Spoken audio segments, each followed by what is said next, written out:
Okay, everybody, it is 3 o'clock. I'm going to call to order the Board of Directors regular meeting for today is Monday, July 21st at 3 p.m. Could I have a roll call, please? Director Meyerhoffen, Here. Director Duff, Present. Director Martin, Present. Vice President Griffith, I'm present. and President Sewell is absent. Thank you. We have quorum. Okay, and as we noted, the President Sewell is absent. He will not be joining us remotely. So at this time, if I could get Director Martin to lead us in the Pledge of Allegiance. Please join me in saluting our nation's flag. May we begin. I pledge allegiance to the flag of the United States of America and to the republic which it stands, one nation under God, indivisible, with liberty and justice for all.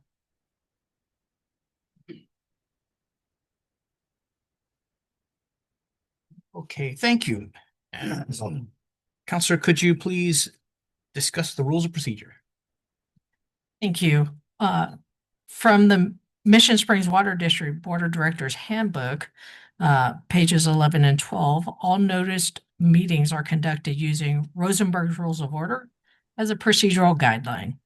Directors should refrain from responding directly to public comments at meetings of the board. The board president will refer, or vice president will refer matters raised during public comment to the general manager for follow-up when appropriate.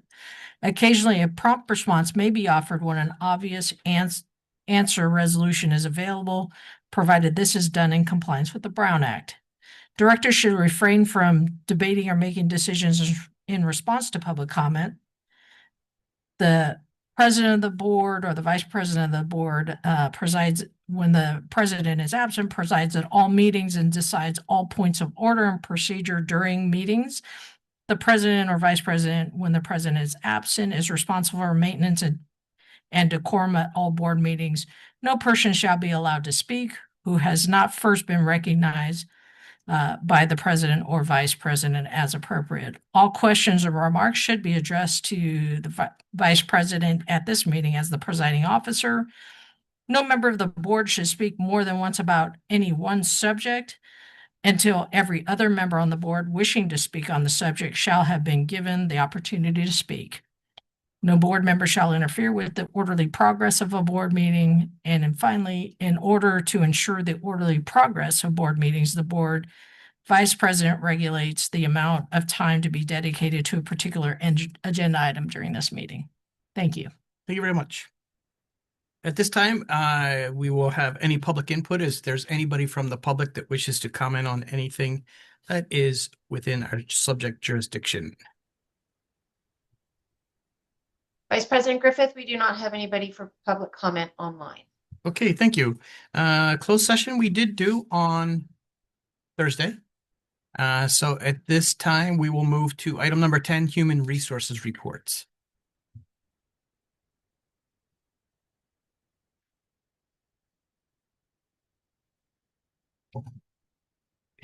Thank you, Vice President Griffith. Good afternoon, members of the board. The Human Resources Report is very short today. We have one educational accomplishment to celebrate this month. I would like to congratulate Water Production Operator 2, Charles Bell, who recently graduated from Walden University with a Master's of Business Administration's degree. In addition to his master's degree, Charles also holds a Treatment 3 and a Distribution 4 certification. Here to say a few words about Charles is Water Production Supervisor Nate Matter.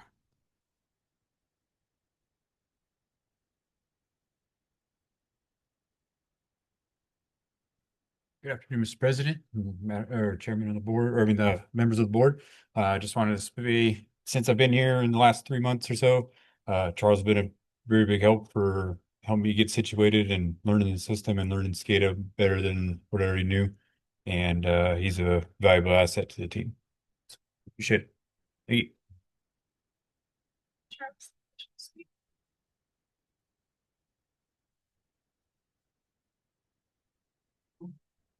Good afternoon, Board, General Manager Macy.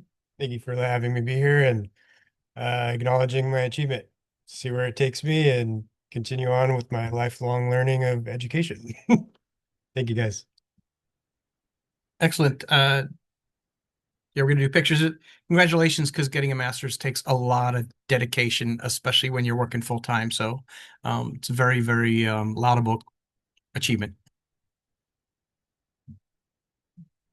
This concludes our human resources report for today. The management team and I genuinely appreciate and commend our employees for their dedication and commitment to the district and our customers. Thank you.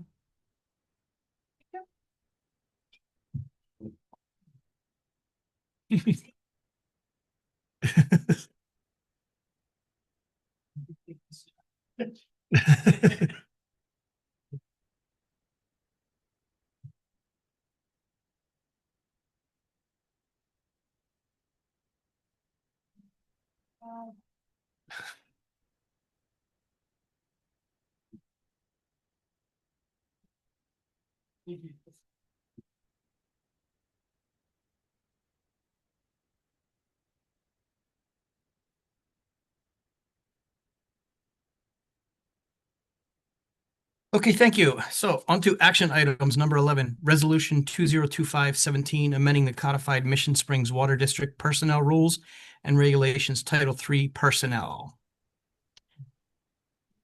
Thank you, Vice President Griffith. Members of the board, our Human Resources Manager, Oriana Hoffert, is available to answer your questions. We did provide a report last week. There was one change that was requested by the board, which was made in the updated agenda packet. So any questions?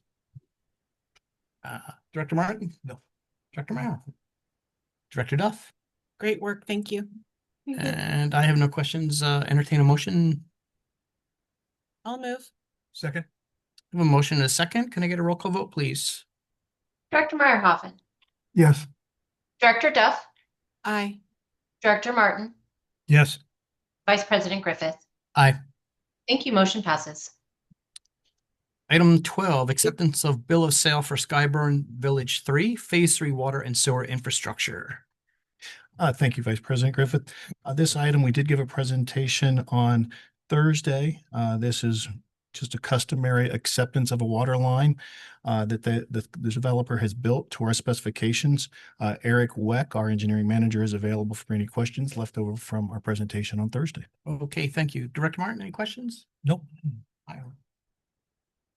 Seeing no questions up here, I will again entertain a motion. So move. I'll second it. I have a motion and a second. Could I get a vote, please? Director Meyerhoffen, Yes. Director Duff, Aye. Director Martin, Yes. Vice President Griffith. Aye. Thank you. Motion passes. Item 13, acceptance of the Nancy Wright Regional Wastewater Reclamation Facility Construction Project. Thank you, Vice President Griffith. Members of the board. Similar to many of the other items that you'll see today and before us, this was discussed on Thursday. It's the acceptance of the Nancy Wright facility. Eric Weck, our engineering manager, is available for any questions. Eric, is there anything you'd like to add? Thank you, sir. Good afternoon, Vice President Griffiths and members of the board. No, I think it was discussed, and other than we did reach out to the contractor to confirm about the planting, and the contractor will secure some new plants and then ensure that the drip irrigation is functional for those plants, as well as all the rest of the others. Okay, thank you. Any questions, Director Martin? No. No, thank you for taking care of that. Just to clarify, will we be releasing the funds before or after the contractor handles that promise? After. Well, Thank you. we've got a hook in them. Thank you. Thank you. I have nothing. Take a roll call vote. I'm sorry. Who was the motion in the second? I didn't get one. I said, sorry. I'll take a motion. I'll make a motion. Second it. I'll take a vote now. Director Meyerhoffen, Yes. Director Duff, Aye. Director Martin, Yes. and Vice President Griffith. Aye. Thank you. Motion passes. Item 14, Public Water and Sewer Systems Construction Agreements and Water and Sewer Bonding Agreement for the 13500 Little Morongo Road Development. Thank you, Vice President Griffith. As you recall, on Thursday, we gave a presentation on this particular project. It is simply the public water and sewer that goes along the south of the property to serve the property behind the frontage on Little Morongo. Eric Weck, our engineering manager, is available for any questions or to add any additional information. Eric, is there anything you'd like to add? Thank you, General Manager Macy. No, there isn't any additional information. Thank you, Eric. Anybody up here have any questions, Director Martin? No. Director Martin? No. Director Duff? And I have none. Seeing as such, I will take a motion if anybody is so inclined. So moved. I'll I'll second. second. A motion and a second. If I Who could won get that it. one? Director Duff? Duff, yes. All right. Director Meyerhoffen? Yes. Director Duff? Aye. Director Martin? Yes. Vice President Griffith? Aye. Thank you. Motion passes. Number 15, contract amendment with Raftellus Financial Consultants, Inc. for additional water sewer connection fee and water sewer standby fee cost of service review services. Thank you, Vice President Griffith. We did give a short presentation, oral report on this particular item. One of the questions that was asked was about referencing the schedule that was in the document. That schedule that was in the staff report, or at least connected, was an attachment for the previous study. So what we wanted to do today was provide you the schedule specifically for the connection fee study, as well as the standby charges. This is laid out to complement our not only long-range financial plan, but also the subsequent rate fee study that we're working on as well. John Wright from Raftellus is available on the call for any questions. Thank you. Any questions from you, Director Martin? No. Director Duff, you're up. No, I'm not going to make any additional comments. I'm very disappointed in the timeline extensions and in the way this original timeline was not followed. And I hope that our staff will find ways to better toggle those timelines in the future to hold our contractors more accountable. Thank you. Thank you. So I have a question. I know that in the original report, it's talked about these being available for when we do new possible rates in January. So I see final connection fee reports in February. Standby charges February 1st, final connection fee reports for water and wastewater connection fee study February 15th. Then these will actually have to come for a public hearing. Is that correct after that fact? Yes, this would require a public hearing, and these are set up, so we would be doing that in February. So the public hearing would be in February. Correct. Yeah, the final connection reports are not necessarily final until they're approved by the board. So the draft that we present to the board in November, December, I see. then we bring back to you probably in January. At least that's Okay, so there's plenty of time for public notice for these. Yes, yes, Okay, absolutely. that was my concern. Sorry. Okay, I did not make that clear, the distinguishing between draft and final, much like we've presented the draft long-range financial plan. You haven't seen the text for it yet, but you've seen the guts of where the revenue and expenses are going. That final report will be brought to you next month in August when we start talking about the rates and the studies and things of that nature. So we'll have plenty of time to notice. okay, thank you. That was my only question. Nobody else had questions. So at this time, I will entertain a vote on this, a motion on this item. So moved. Second. I have a motion and a second. I'll take a roll call vote. Director Meyerhoffen? Yes. Director Duff? Aye. Director Martin? Yes. And Vice President Griffith? Aye. Thank you. Motion passes.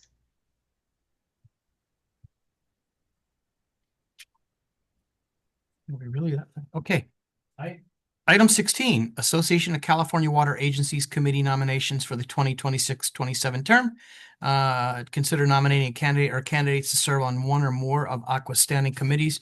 I know we talked about taking a look and seeing if anybody would like to be on any of these committees, and so I will go left to right for me. Director Martin, any No, committees? no committees. I'm already submitted for board member on the Region 9. So Okay, Director Meyerhoffen? no. Director Duff, I know you said state ledge. Yes, I'd like to hopefully get on state ledge. Okay, any alternate? Yeah, the Federal Legislative Committee. Okay, thank you.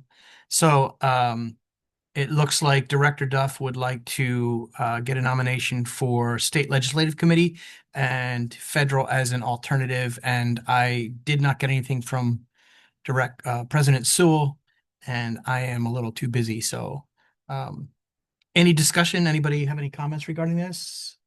Director Martin? My only comment is I think she'll do a good job. So Director Marhoffen? No. Okay, and I have no comments, so I'm happy to entertain a motion on this also. well moved. I'll second it. I have a motion and a second. Could I get a vote, please? Director Meyerhoffen, Yes. Director Duff, Aye. Director Martin, Yes. Vice President Griffith. Aye. Thank you. Motion passes. Item 17, California Special Districts Association Board of Directors election ballot, term 2026 to 28, seat B, Southern Network. We had our three possible candidates on there, and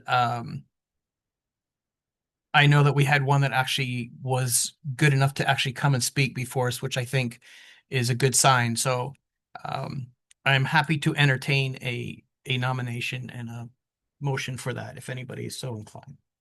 I would like to nominate Mr. Dafford and move that we do that as a board formally. Okay, any seconds? I'll second. So I have a motion and a second. Can I get a roll call vote, please? Director Meyerhoffen, Yes. Director Duff, Aye. Director Martin, Yes. and Vice President Griffith. I would say aye, and I just want to reiterate that that nomination is for Jason Dafford. Yes, sir. Thank you. Motion passes. Thank you. That moves us to discussion items. Critical Services Center and Administrative Building update. I know that we had a light discussion on Thursday. Are we any updates or anything to that? No, nothing to add to our discussion on Thursday. Okay, thank you. 19, Groundwater Protection Program update. We did provide that on Thursday, but nothing to add unless there's any specific question the board has. Okay, thank you. And number 20, Clear Committee update. Anything to add from last week? Any feedback from the public since then? No. Okay. This time we have a consent agenda. We have 3 items: the approval of the minutes, register of demands, and board compensation. Just to read that out, it is recommended to consider board compensation for the following event: the BIASC Southern California Water Conference at the Doubletree Hotel, Ontario, August 8th, 2025. Does anybody would like to pull any of these for special consideration or questions? I'd like to pull register of demands for questions, please. Okay. And your questions? Didn't know if I could go yet. I'm trying to get situated here. I apologize. But there were 3 mentions of beehive removals in the register of demands. And I was just curious if those beehives were on MSWD property or whether or not they were in in our customer's property, and do we bill the customer if we have to handle something like that? I just wanted to know our policy. Good afternoon, Vice President Griffith, members of the board. So we do have a on-call beehive removal or bee specialist, and we typically only remove from our facilities. Okay, So perfect. thank you. Thank you very much. And then in regards to the credit card and pay near me fees, I would like to see us get a study on those fees. I know that our finance director isn't present at the moment, but it seems like they're climbing a bit, and I'm not sure if they are associated with a transactional per transaction fee or if we're under some sort of contract. So I'd like to get an opportunity to get more details on the transaction contract and how we're billed for those services. So I can answer your questions. We do have a contract and it is per transaction. So what you're seeing is the number of transactions times that contract amount. One of the things we have brought to the board in the past, when we signed that contract, we want to pass those charges along to our customers. At the time, that was decided not to do that. If you would like us to bring that to the board specifically as part of our fee study, that would be something that we could entertain at that time. But we have brought that to the board, and at the time, and this How is long ago? the Pay Near Me contract, I believe, was part of when we were upgrading the customer portal and creating it. So that would have been 2019 or 20. Okay, 22. Yeah, that's right, because you were here yeah. So it was 2022. Pre-Duff. Yes, yes, So exactly. if we could discuss it at a workshop or something in the near Definitely. future, I'd really appreciate that. So knowing that we want to bring the fee, not only the connection fees and the impact fees, we will be bringing the entire fee structure to you between now and February. So yes, we will have an opportunity to talk about it again and then decide whether we want to pass those costs on or a portion of those costs. Okay. And then I noticed a lot of Babcock laboratory fees, and I know that those are often for our testing of various different aspects of our services, but some of them were specifically for industrial waste. I wanted to make sure that we are transferring those costs to the commercial users that we are having to test. Yes, Okay. yes. One of the things when we in general managers reports, there will be a pre-treatment that talks about all of the costs associated with that. And then once we find some of our properties, I'll just share with you, when we do find a property that comes back is unrestricted revenue because it's a fine, not Right. necessarily a fee tied to a specific act. So Right. yes, we can not only can we ask for the fines, but also any additional costs. To date, we have not billed anybody for those, but they will be covered by the fines that we'll bring up at the next item. So Okay, yes, we great. will be asking for that and getting reimbursed. And moving forward, we'll continue to get reimbursed. And maybe we should have a accounting, like accounting, pile or number or box We do. for those We specifically. we do have what we would consider a job number or Thank BID you. Thank you. specifically for that item. It's just we have, unlike some of our other fees, again, in the pretreatment program that I was going to be providing, but I'll share it since it's apropos now.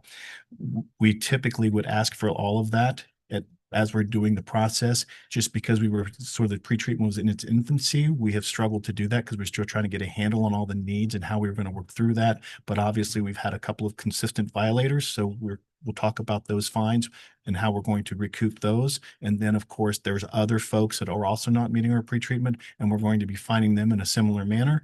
And then we'll go through a similar process where it's on your bill. And if that bill is not paid for a 90-day period, then we'll lien the property. So Yeah. right now, we'll wait for one billing cycle. Then it goes to both the property owner and the resident, or excuse me, the owner or tenant, I guess is the Right. best way to put it. And then after 90 days of non-payment, it will be liened on the property. So we're following the same process that we have with our customer accounts. I didn't notice any specific BID number that separated them. There was just the notes.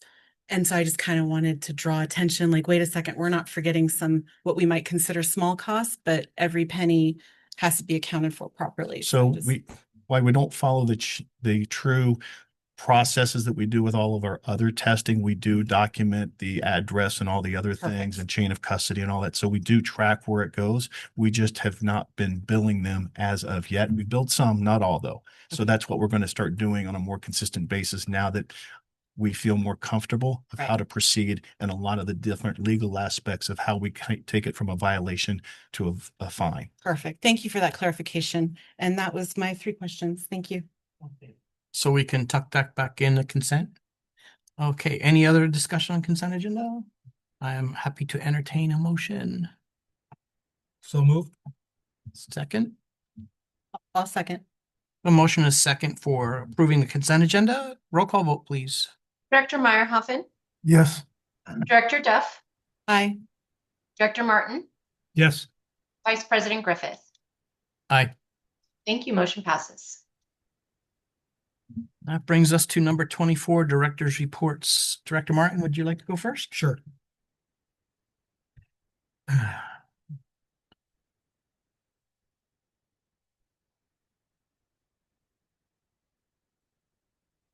On June 3rd, I attended the city council meeting, and the highlight of the evening was the appointment of Doria Wilms as the city manager. She had been the assistant city manager for quite a while, and in my view, she has done just a terrific job, and I'm glad to see that they recognized her efforts by appointing her to the permanent position of city manager. Legislative Affairs Forum on June 5th, highlighted by a lot of elected and or leaders of various communities in the Coachella Valley attending. Representatives from Greg Wallace's office,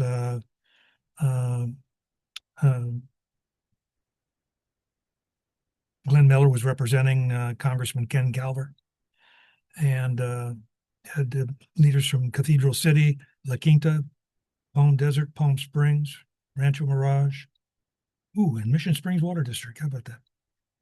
Imperial Irrigation District, Desert Water Agency, Victoria Lord. And she brought up something kind of interesting, was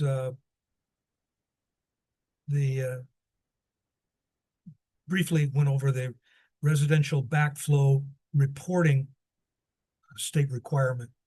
Do we have any information on that? Yes. Our Director of Operations, Danny Friend, has headed that up, as well as the lead and copper, so he can share with you both programs if you like. Good afternoon, Director Martin. So next month, I plan to bring a ordinance change. Much like Mrs. Lort spoke about, it's the recent changes that the state made to our backflow or cross-connection control plan. So what I'm going to do is provide a presentation ahead of that and talk about some of the impacts that it's going to cause, make us have to put backflows on any home that has a residential fire sprinkler and what that looks like. So I'll be providing that next month. Okay. Thank you. Also attended the Desert Valley Builders Association board meeting on June 9th. Highlight of that evening was Gretchen Gutierrez, our CEO. So off on a trip to Washington, D.C. to meet with electeds regarding a legal fund and state and local issues fund. On the 17th, city council meeting, there was a CVAG presentation by Tom Kirk on transportation, including the CV Sync, which was an effort to synchronize all of the traffic signals in the Coachella Valley. And that, you go through some communities, I believe Rancho Mirage or Palm Desert, and you're on 111. If you go the speed limit, you can hit every green light in your route to get there. It speeds up the process. You don't hit a red light at every intersection. And they're making an effort to do that, coach of the valley-wide, having all signals. In fact, Desert Hot Springs already working on synchronizing the traffic signals. So that was good news. He also brought up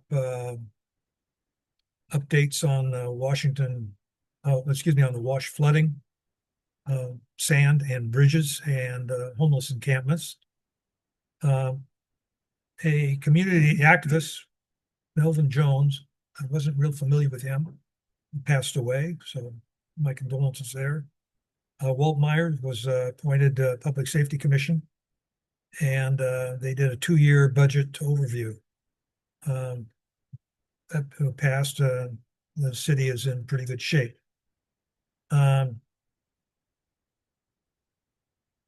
Let's see here. And attended the Agua Caliente Tribal Water Authority Board. We reviewed the Agua Caliente Water Authority staff report. There are 62 wells on tribal land. 55 of them are active, 7 are not active. So we got an update on that, on the wells that were active, 62 of them. Went over the 63-page Aqua Data Gaps Plan review. And the goals of the Data Gaps Plan include targeting data gaps in the areas that lack sufficient monitoring, look for opportunities to address multiple data gaps. For example, water level, water quality through strategically placed wells on or data collection, and evaluate data gaps related to sustainability indicators and consider data needs to support parallel projects.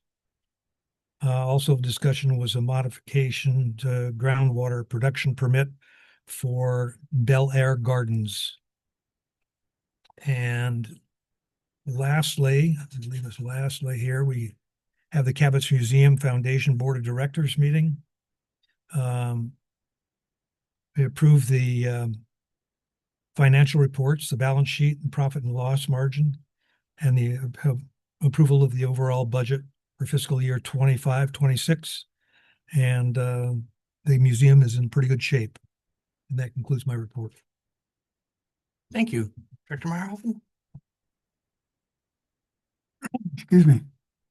Attended the webinar for AWWA, Essential Policies and Updates. I think the most important part there was for PFAS that California is going to require all the, well, they're looking into requiring all the states, or I'm sorry, all the water districts, agencies to have equipment to remove it.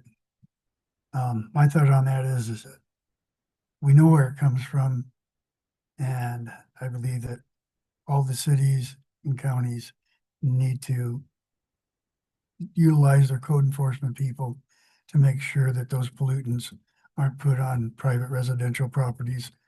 And that's my thought on that one. I don't know if that'll ever happen, but we, as water agencies, shouldn't be responsible for 100% of removing it, even though we are responsible for delivering good, clean water to our customers. The next one was CSDA webinar, Mastering Good Governance. I see that Director Duff also took that webinar, and since she takes better notes than I do, now I'm going to go ahead and let her elaborate on that one. That's all I have for today. Thank you. Director Duff?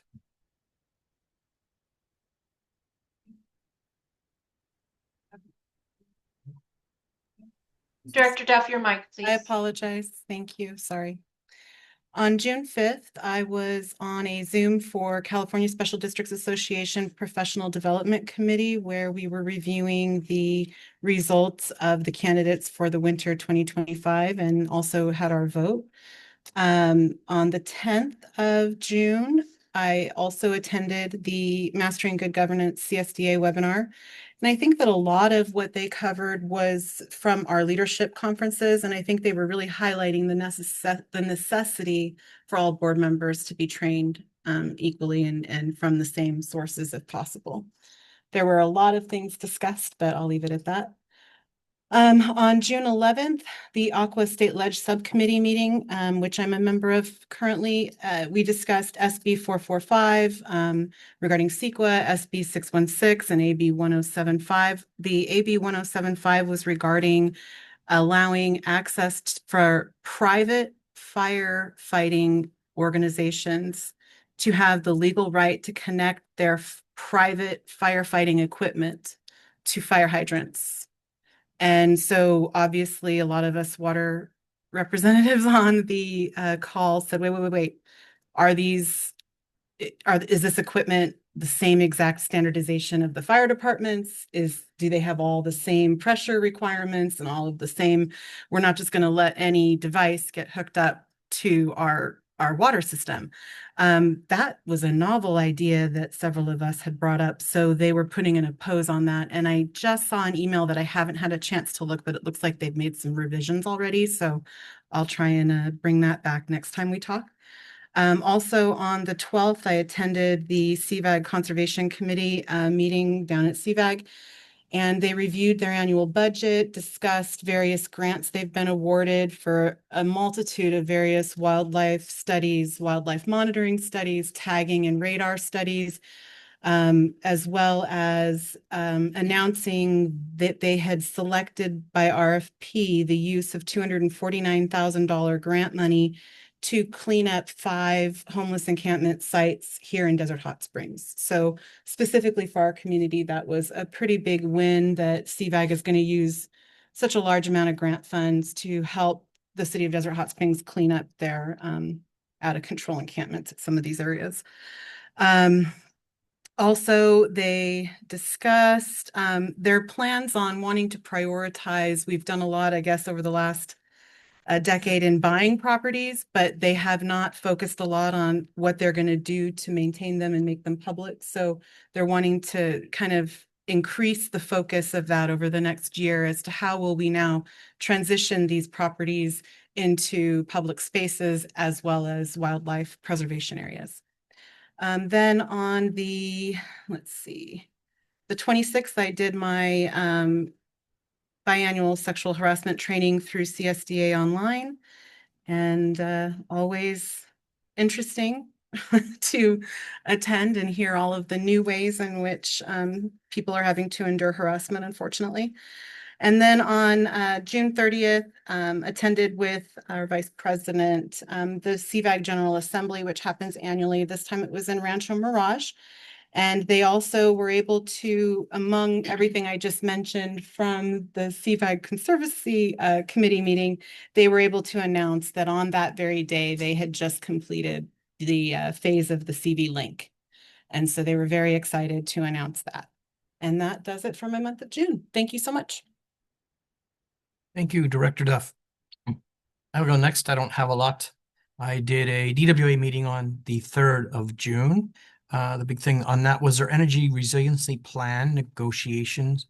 And they have been working on this for a while. And they were not happy with the bids that came back.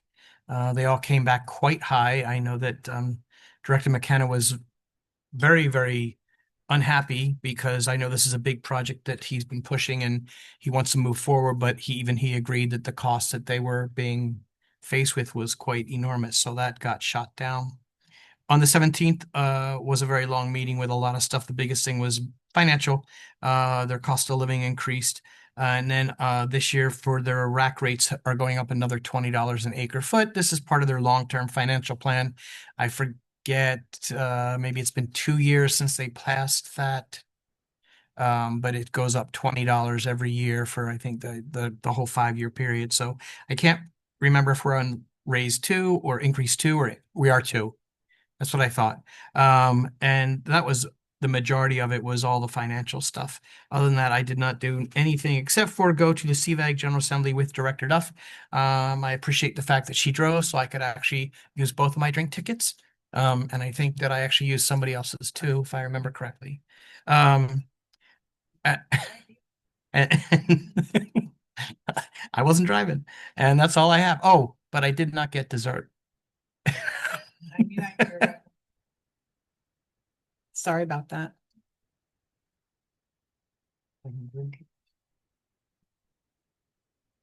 Next up, number 25, General Manager's Report.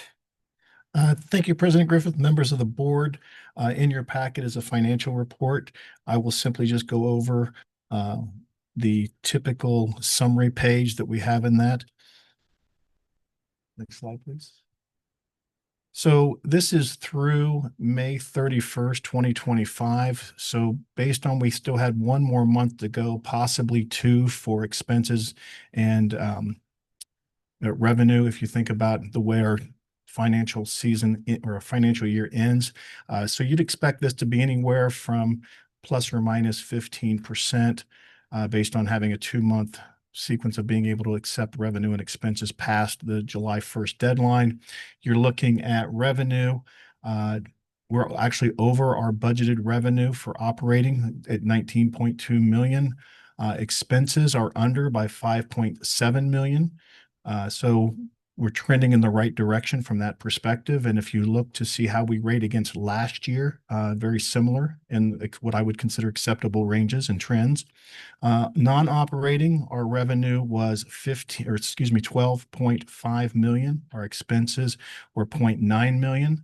That does not necessarily line up with the budgets. It's a little bit off in both directions, but a lot of that had to do with the fact that M2 did not go to construction, as well as a couple of other projects, but we did receive revenue from last year regarding the Nancy Wright facility and the conveyance line. So that would explain why we have such the high non-operating revenue from that perspective. And knowing that we're moving forward with M2, we tried to budget appropriately for non-operating revenue and expenses, but we would expect, again, the state to have a huge influence on how we receive or when we receive the revenue and expenses.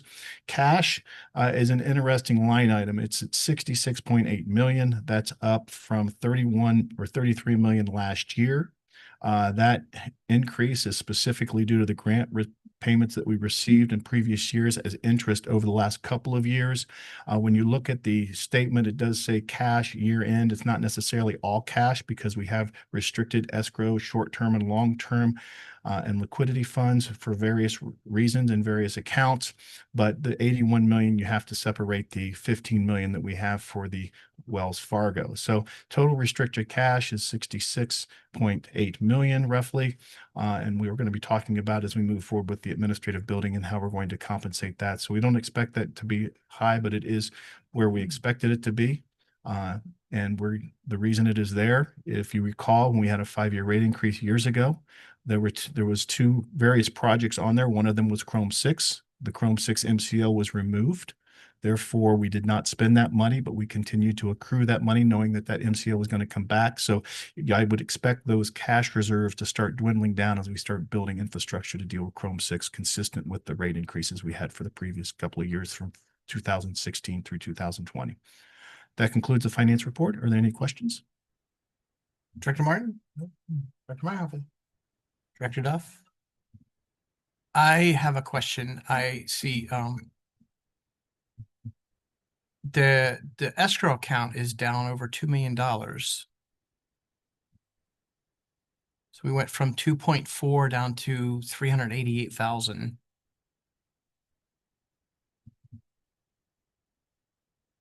I will have to look into that and see exactly what.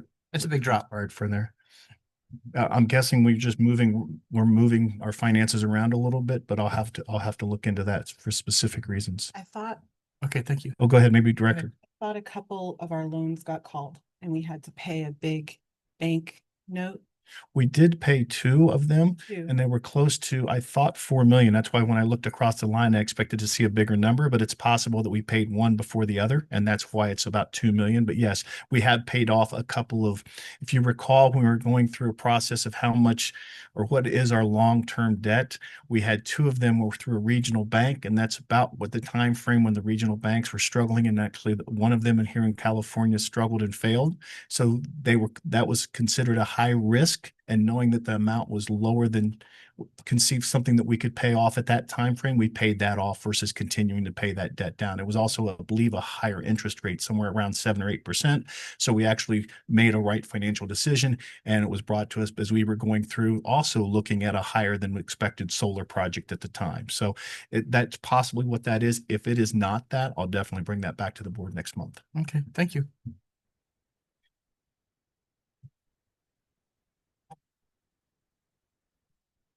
Public Affairs? Thank you, Vice President Griffin. We'll have our AGM, Marion Champion, provide this report. Marion? Thank you, General Manager Macy, and good afternoon, Vice President Griffith and members of the board. Today, I have a short presentation for you that highlights some of the work of the Public Affairs Office in the last 2 months. Additional information is available in your packet. Since our last update, staff has been very active and visible in our community. Some of the events I'd like to highlight include the Desert Hot Springs High School graduation, which MSWD was a water sponsor for, the DHS Women's Club Scholarship event, which included a scholarship for MSWD intern Mary Alder, the June 7th Day of the Child event held at the Desert Hot Springs Rec Center, which MSWD staffed a booth and provided water bottles and information to children and their families. In addition, we did the Greater Coachella Valley Chamber of Commerce meet and greet held during the Friday Nights on Pearson's event. CVAG's General Assembly, which brought together leaders throughout the Coachella Valley, and and also the much anticipated ribbon cutting for the Desert Community Animal Center. Other events included a successful blood drive, CSDA and aqua conferences, and the DVBA membership appreciation party. It's been a very busy summer, but the last 2 months have been very good. I know I mentioned the DHS graduation, but I would be remiss if I didn't call attention to some of our special graduates. This includes our Real Academy interns who made this a very special year. Right, Kurt?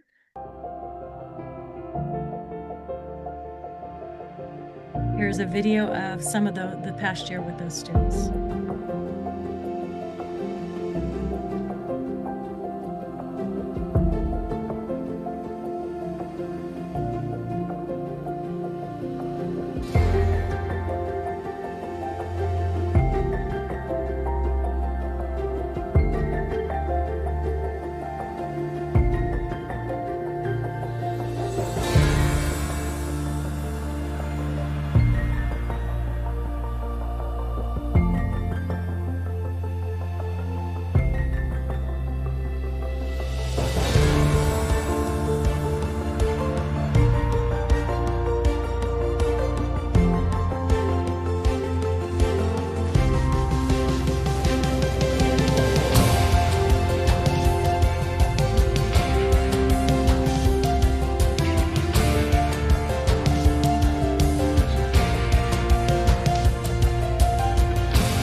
Also, I wanted to let you know that we're currently gearing up for our next group of summer interns, which will begin the first week of August. We are also currently interviewing for a special Civic Spark Fellow through a partnership with the IREN and the Coachella Valley Association of Governments. MSWD is being provided with a doctoral student for the next 11 months who will be working with our Public Affairs Department to develop our Conservation as a Way of Life customer engagement plan. To participate, agencies typically are required to provide Civic Spark a $35,000 stipend that goes towards a salary and living expenses for the students. However, through the partnership, the $35,000 fee is covered by IREN, and we are very excited about this opportunity and are looking forward to interviews in the next 2 weeks. While we're speaking about events and employees, I wanted to share with you a slide I had originally planned to share with you last month, which contains highlights from our employee appreciation event. I know not all the directors were able to attend the event, so I wanted to take a few moments to share the following video and take the opportunity to highlight our talented staff. For MSWD to do what it does, it takes a lot of pieces of the puzzle, a theme that you'll hear more about later today.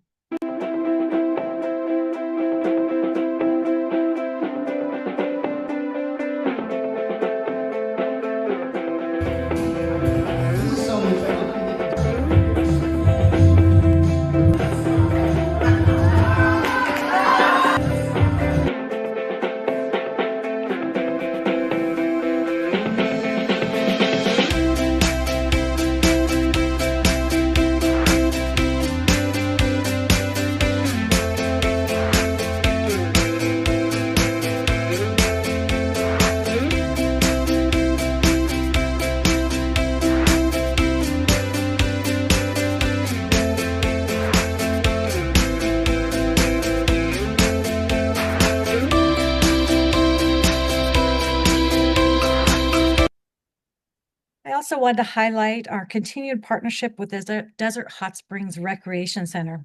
This year, we spent almost a whole day with the kids, helping them to learn about water, conservation, and MSWD. The kids did a water relay race outside to learn about water transfers and losses, as well as took a conservation pledge at the end of the day, vowing to make water conservation a lifelong habit. For the corresponding curriculum, we are incorporating materials from Project WET, which is provided through the Water Education Foundation. They have very detailed curriculum based on K through high school ages. I'd like to give a special shout out to Dory Petit and April Scott, who headed up this effort.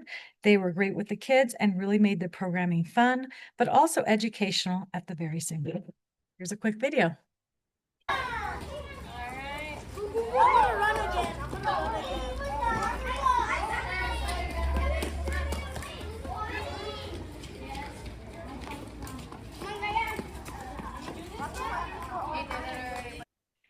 Switching gears now, I'd like to talk a little bit about the rest of the summer. We have several conferences coming up, as well as the All Valley Mayor's Luncheon on September 12th, the Desert Healthcare Summit on September 11th and 12th, and a blood drive here in the boardroom on August 20th, which I hope you and any of our viewers will consider participating in.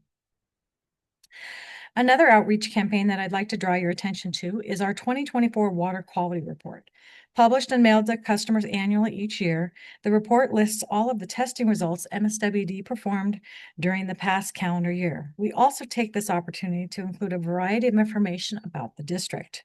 This year's report included information about our strategic plan, the commissioning of the Wright facility, a list of some of our CIP projects that are increasing water supply, payment assistance programs, our rebate offerings, and our recent Berkeley Springs Bronze Medal. Copies of the report are available in both English and Spanish, and we also have additional copies here in the office that are available upon request. Here's a special video that helps customers if they have trouble understanding the report.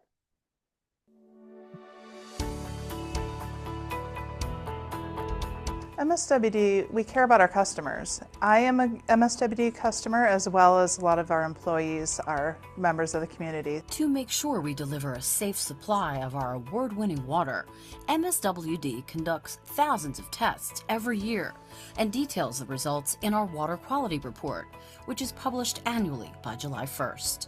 We create our annual Water Quality Report to ensure that safety is the #1 priority, as well as being transparent with our customers. This report shows the findings of the most recent water tests conducted for regulated and unregulated substances, the range of measurements, and the average figures from those tests. Those statistics can be compared to safety standards established by the State Water Resources Control Board and the U.S. Environmental Protection Agency, which regulate the water we serve customers. The two agencies determine which substances are tested and how frequently water samples are taken. Water providers are required to publish the results of those tests, demonstrating how the water supply complies with all mandatory and voluntary standards.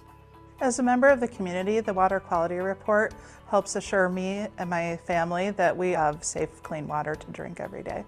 Because substances in water can be detected in extremely small amounts, some units are measured in parts per million, which is equal to 4 drops of water in a 55-gallon drum. Others are measured in parts per trillion, equivalent to a single drop in an Olympic-sized swimming pool. In addition to test data, the Water Quality Report contains information about our water and wastewater systems, upcoming projects, even helpful ideas to help you conserve water and protect our groundwater supply. If our customers have any questions as they go through the Water Quality Report, we are here to help. Most importantly, you can depend on Mission Springs Water District to deliver water that tastes great and meets all state and federal water quality standards. To see the latest Water Quality Report and learn more about your water, visit mswd.org. Thank you, Kurt. Another campaign we are currently rolling out is our Small Changes, Big Impact campaign, letting customers know that our bill is undergoing a few small changes. As you may remember, last year we performed a survey with our customers, asking them what they liked and what they didn't like about their billing statement. A theme did emerge that seemed to resonate amongst multiple respondents, and that was that the total due was hard to find. The total due has now been moved to the top of the billing statement, and it has been bolded. Another change that we are alerting customers to is the change of return address. Instead of sending their payments back to us in the office here, we're now using a Wells Fargo lockbox service. By doing so, we will significantly reduce the time it takes for mailed-in payments to be deposited and posted to customer accounts, and staff will be spending less time manually handling and processing checks. We are very, very excited about these changes and are currently promoting this throughout all of our social media and our traditional media channels.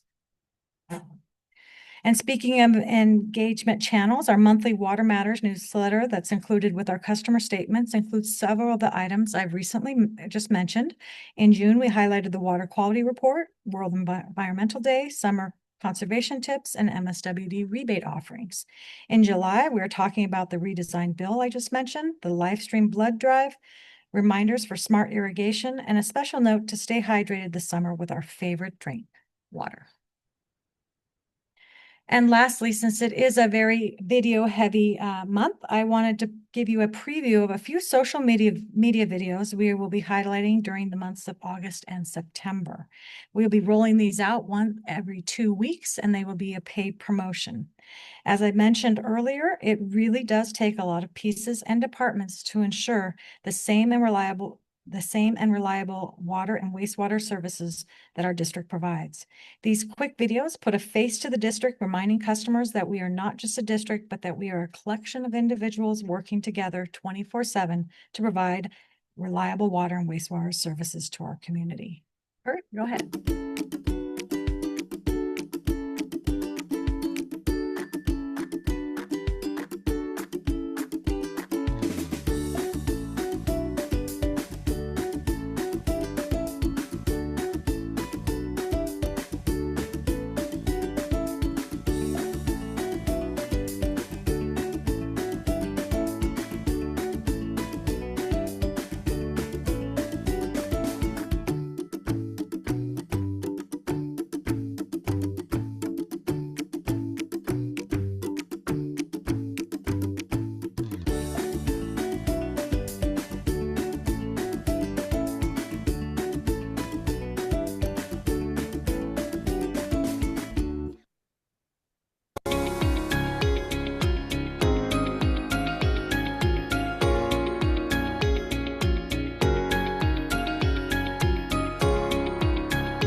And that's all 5. We are making a few small tweaks, but I wanted to give you guys a preview. There's a few small changes we're making, but at least this way you had an idea of what's to come in the next few months.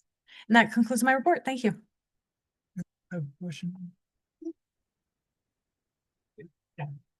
First of all, says on social media, and so what format on social media do we post these? So typically we'll do these on Facebook and Instagram. And they'll also be on our YouTube channel, but we don't really have a lot of followers on YouTube, but mostly Facebook and Instagram. And then we'll do promotion or paid advertising with those. So anyone within our zip code will have them in their feed depending on what their algorithms and what they match up with their likes and dislikes. It's a shame it isn't on network television because these videos are awesome. They're really good. And I want to compliment you. I got this in the mail, water quality report the other day, and this is such a terrific, from a position of transparency and community relations. This is just awesome. So good, terrific work. It's awesome. Yes, I like the videos. I think they're great. I'd like to see a little more emphasis put on how our customers can help to protect our groundwater. Director Duff. Thank you. Great work. Do we also maintain all of these great little skits and videos on our website? Not the social media ones. Typically, the social medias live on social media. The longer form ones, like the water quality report one, those do live on our website. Something we might want to consider because they're pretty nice and they're fun, easy to access for all of us if they're always in one spot. Thank you. Great job. Thank you.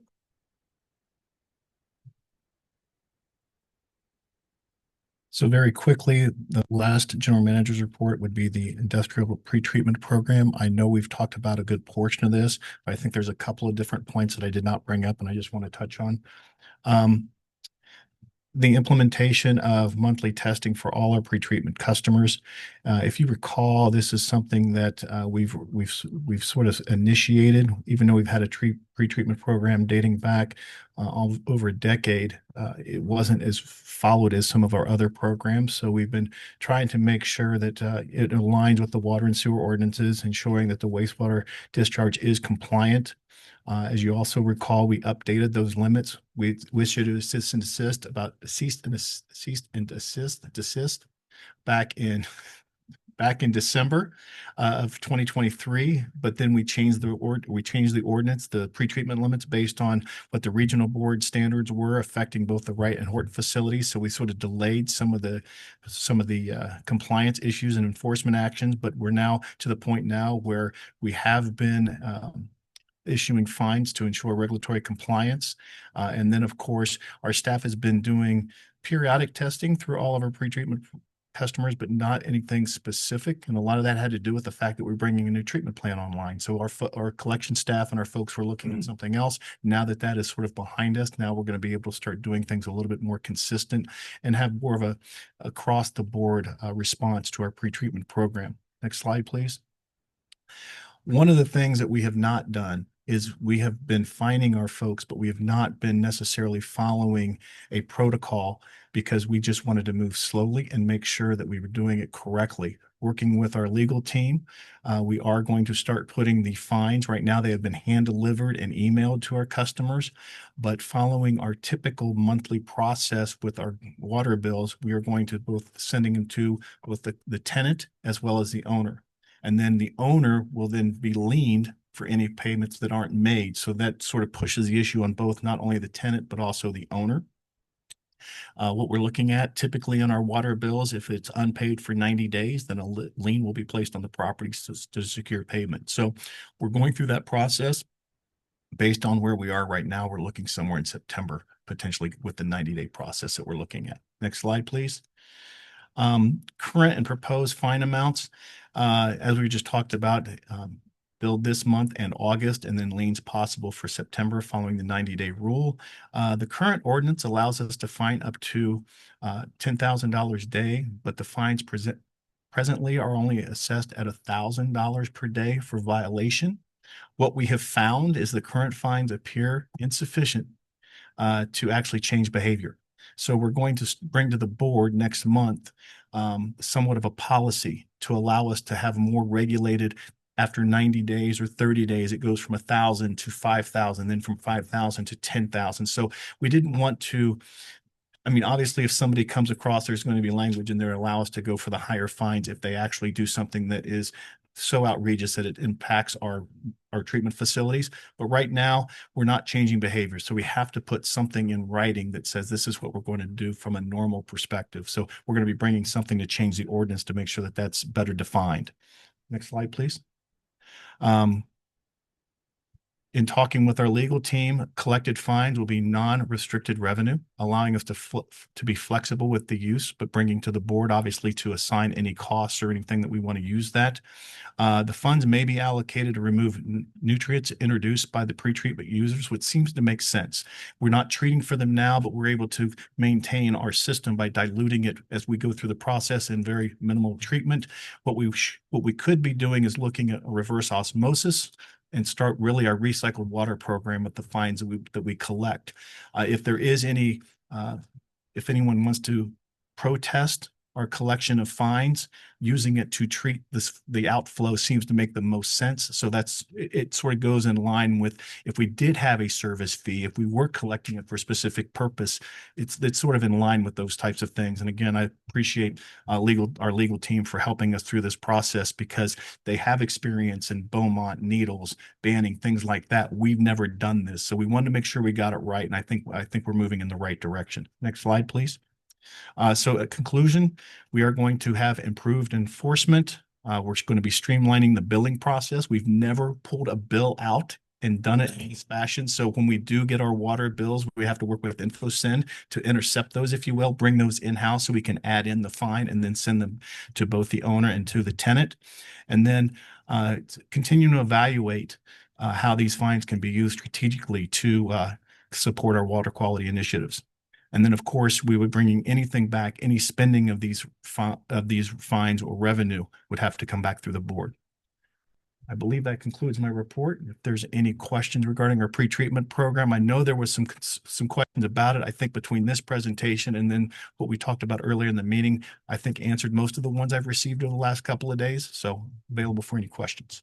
Director Martin? Director Myro? I think we'll have an opportunity to speak later on this subject. You and I, yes. Oh, yes. Fine process. I know we already spoke privately. Right, when we were going over the agenda, we'll have many opportunities. Yes. So we'll take care of it then. Thank you. Director Duff? Thank you for getting this to the board so that we can all be on the same page when we hear from community members or business members in the community. It helps us to all be able to be on the same page so we can respond in the same way. So I appreciate that presentation a great deal. I do 100% agree with the fact that your realization that our fines are not big enough is definitely a big issue when a business operator makes a decision to not comply with laws because it's cheaper to not comply than it is to comply, then we have a problem. So I'm just very grateful for all the work that our legal team has done and that staff has done. I know this is a big undertaking to have taken this change, but I think that it was addressing something happening anyway that now gives it the ability to be properly addressed. So again, thank you for all your hard work, and I look forward to seeing the results. Thank you. Good job. That's all I have. One last thing. I want to I take thought you were done. I'm done with those 3 items, but under General Manager's report, I want to thank the board for your ongoing commitment to staff training. As a result of that commitment, we were able to use artificial intelligence to do the PowerPoint you just saw. Obviously, so from that perspective, and this hits me on a personal note only because I went to the CSDA General Manager Summit a couple weeks ago, and one of the keynote speakers, we all know that CSDA has typically the best keynote speakers, and one of them talked about that at length to the point where whether it was using Microsoft Copilot, using a variety of different websites, if you will, that are all based on AI. And it was just very interesting where it is going. And I think from that perspective, bringing that back to here and looking at those tools will definitely enhance our transparency and outreach capabilities. So I just wanted to personally thank the board because it has changed the way I do business. And you think about, I think it's $9.99 for the Copilot process. And I was able to do that presentation in about 25 minutes from start to finish with just some general ideas that I talked into my phone and said, okay, make a presentation out of this. It grabbed pictures, it grabbed headers and stuff like that. And then I went through and just removed stuff. So so when you're talking about $9 a month, it saved me probably a couple $100 for me to think about it, go through and make sure that the spelling is right and all the other things that go with it. That concludes my report. Not $10 a month, we could easily replace you and use all that money for like septic to sewer.